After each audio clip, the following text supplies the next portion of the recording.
मेरे साथियों, एक बार देवर्षि नारद यमलोक में यमराज से मिलने के लिए पधारते हैं।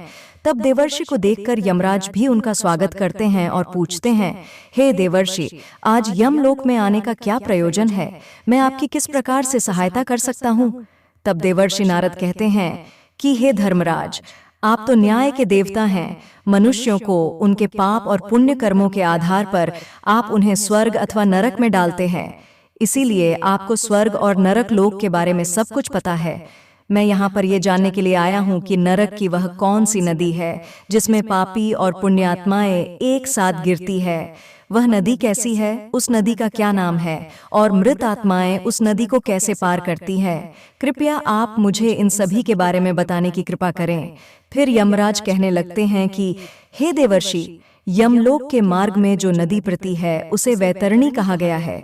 यह नदी अगाध 2 स्तर और देखने मात्र से ही पापी मनुष्य को महाभयभीत करने वाली है। इस नदी में मांस, रक्त आदि से युक्त जल बहता रहता है। मांस और कीचड़ से व्याप्त इस नदी से अत्यंत दुर्गंध आने लगती है, जिसे पार करना पापी मनुष्यों के लिए बहुत कठिन होता है।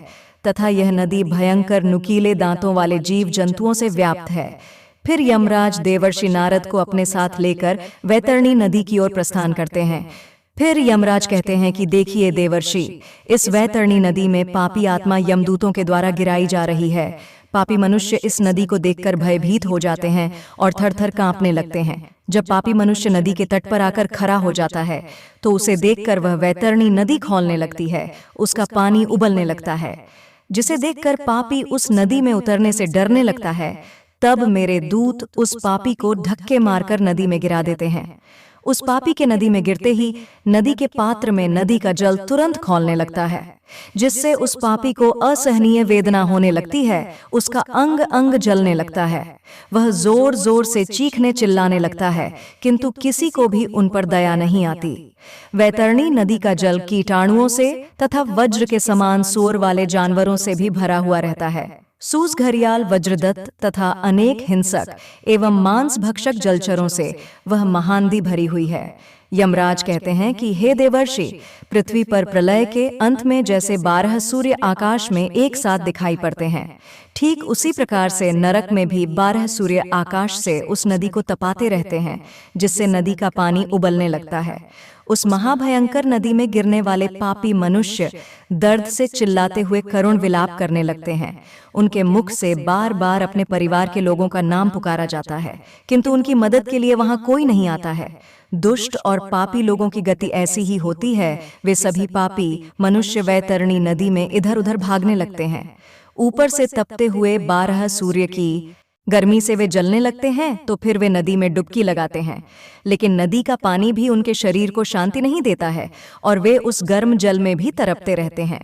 इतनी पीड़ा सहन करके वे अपने पाप कर्मों को याद करके दुखी होने लगते हैं। हे देवर्षि, वैतरणी नदी चारों ओर से भयानक भूखे जानवरों से भरी हुई है। वे सभी नुकीले दांतों वाले जानवर नदी में गिरने वाले प्राणियों को काटते रहते हैं, उन्हें कच्चा चबाने लगते हैं। सभी पापी लोग उन भयानक जानवरों को देखकर इधर उधर भागने लगते हैं, लेकिन फिर भी वे खुद की रक्षा नहीं कर पाते। फिर देवर्षि से कहते हैं कि हे धर्मराज, फिर जो लोग पुण्यवान होते हैं वे इस नदी को किस प्रकार से पार करते हैं? तब यमराज कहते हैं कि हे देवर्षि, पुण्य करने वाले मनुष्य को यह वैतरणी नदी सुख प्रदान करने वाली होती है। इस नदी में गिरने पर उन्हें परमानंद की प्राप्ति होती है। इस नदी में अत्यंत सुंदर सोने से बनी हुई नौकाएं हैं। वो नौकाओं में सवार मल्लाह उन नदी के तट पर आए हुए पुण्यवान मनुष्यों का स्वागत करते हैं और उन्हें प्रेम पूर्वक कहते हैं कि हे महात्मा जन, आप इस नौका में सवार हो जाओ और सुखपूर्वक वैतरणी नदी को पार करो। जिसने भी पृथ्वीलोक पर पुण्य किए हुए होते हैं वही मनुष्य इन नौकाओं में बैठने के योग्य होता है, और जो लोग पापी होते हैं उन्हें नदी के तट पर खरे मेरे दूत धक्के मारकर नदी में गिरा देते हैं, और नदी में मौजूद कौवा, बगुला, उल्लूक आदि पक्षी उस पापी के शरीर पर चोट से प्रहार करने लगते हैं, और वही पुण्यवान मनुष्यों को नदी का जल अत्यंत सुंदर और पवित्र दिखाई पड़ता है, और उन्हें उस नौका में बैठने पर किसी प्रकार का कष्ट नहीं होता है, और वे जल्दी ही उस महानदी को पार करके आगे चले जाते हैं। वे जब आगे इस नदी में चलने लगते हैं तो नदी में मौजूद हिंसक पशु उन्हें किसी भी प्रकार का कष्ट नहीं देते हैं। वे शांति से उन भयानक जानवरों के बीच में से चलने लगते हैं। फिर देवर्षि यमराज से कहते हैं कि हे धर्मराज, कौन से पाप करने पर मनुष्य को इस महाभयंकर नदी में गिराया जाता है। फिर यमराज कहने लगते हैं कि हे देवर्षि, जो मूर्ख मनुष्य ईश्वर की, अपने गुरु की, अपने माता पिता की तथा अपने पूर्वजों की निंदा करता है, उनका अपमान करते हैं, बुढ़ापे में उनका सहारा बनने के बजाय उन्हें धक्के मारकर घर से बाहर निकाल देता है, उस पापी को इस वैतरणी नदी में गिराया जाता है। और जो मूर्ख पुरुष अपनी पतिव्रता, सुशील और धर्मपरायण पत्नी का त्याग कर देता है और उसके साथ हिंसा करता है, उसका अपमान करता है, उस पापी को भी वैतरणी नदी के तट पर लाकर धक्के मारकर नदी के अंदर गिराया जाता है। और हे देवर्षि, जो मनुष्य शरण में आए हुए मित्र, साधु, सन्यासी, बालक तथा बूढ़े लोगों का वध करता है और जो शरण में आई हुई स्त्री के साथ अनैतिक कार्य करता है, उसे भी इस नदी में गिराया जाता है। नदी के पात्र में गिरकर वह करुण विलाप करता हुआ अत्यंत कष्ट भोगता है। और जो स्त्री पति के साथ विश्वासघात करती है और दूसरे पुरुषों के साथ संबंध रखती है और व्याभिचार करती है, तो उस पापी स्त्री को भी इस नदी के पात्र में गिराया जाता है। फिर बड़े बड़े सूंड वाले जानवर, घड़ियाल आदि उस स्त्री पर झपट्टा मारते हैं और वह उनसे बचते बचते इस नदी के पात्र में आगे चलने लगती है। और जो पापी मनुष्य शांत और कमजोर लोगों को अकारण ही दुख देता है, पैसे की हेराफेरी करता है, वह भी इस नदी में गिरता है और खतरनाक जानवर उसका भक्षण करते हैं। और वही जो मनुष्य पूज्य जनों तथा गुरुजनों को वचन देता है और बाद में उस वचन का पालन नहीं करता है, मैंने ऐसा वचन दिया ही नहीं ऐसा कहकर झूठ बोलता है, तो उसका भी वास इसी नदी में होता है और विषैले सर्प उसे डसने लगते हैं।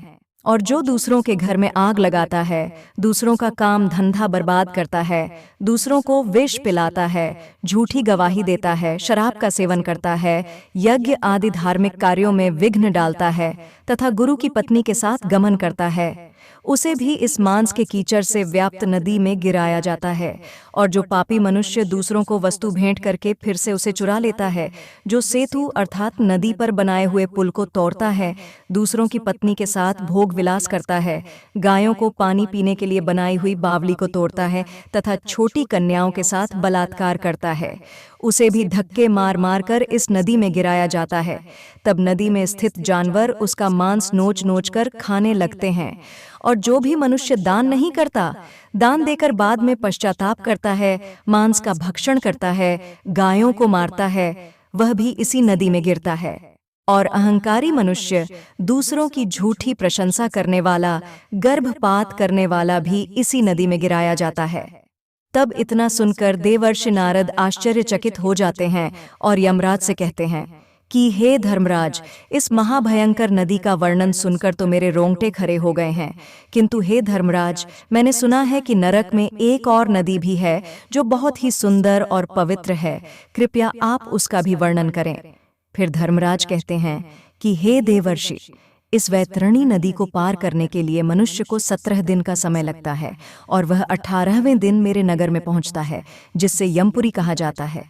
इस नगर के पास पुष्पभद्रा नाम की नदी प्रवाहित होती है। अब मैं आपको इस नदी का वर्णन सुनाता हूँ। तो हे देवर्षि, पुष्पभद्रा नाम की जो नदी है, उसका जल अत्यंत शीतल और सौम्य होता है।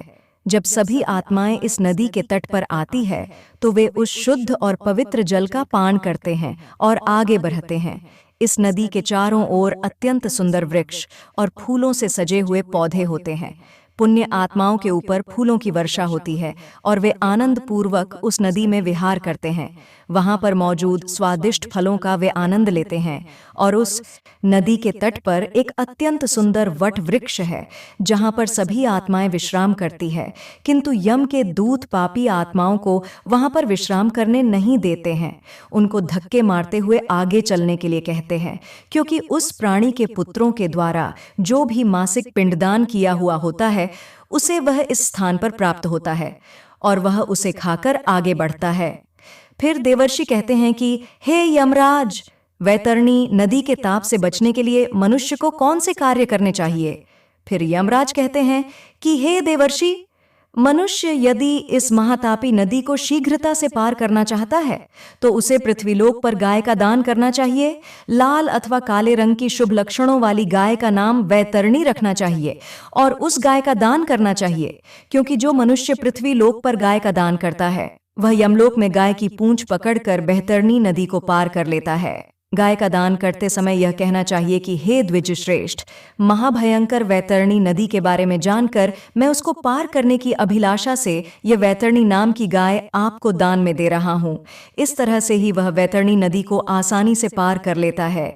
जो व्यक्ति इस पृथ्वी पर गाय का दान देता है वह अपने समस्त अभीष्ट को सिद्ध कर लेता है। सुकर्म के प्रभाव से प्राणी को एक और पारलौकिक सुख की प्राप्ति होती है।